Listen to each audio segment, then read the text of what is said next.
关系在地新闻，继续来看这个网络顶有影片，教人用美露来洗头。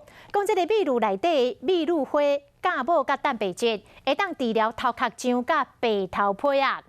咱的记者特别去请教到食药署的专家，因讲哦，这完全就是无影无食，而且用这个美露来洗头，颠倒会让头皮来发红。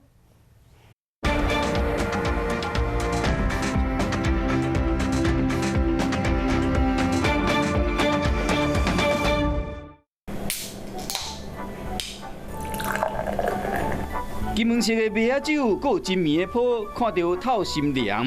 网络里谣传讲麦仔酒唔会使啉，佫会使洗头，佫会使去头泡指酱，佫会使改善头毛质，效果真好。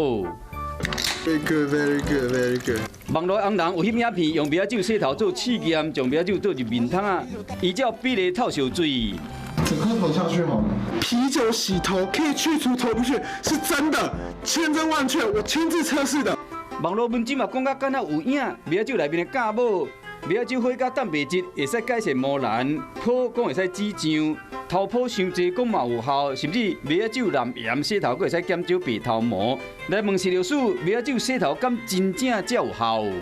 就是它产生的酒精可能会对头皮造成伤害。那你如果真的用啤酒去洗头的话，可能会对头皮会有发痒啊、红肿啊，甚至发炎的情况。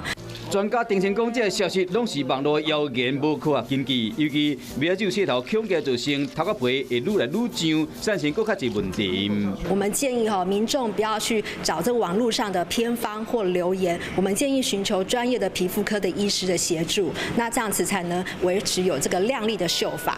总有一句网络消息讲甲天花乱坠，真互人信以为真。提醒乡亲千万唔通相信谣言，免你讲开钱，搁伤着身体。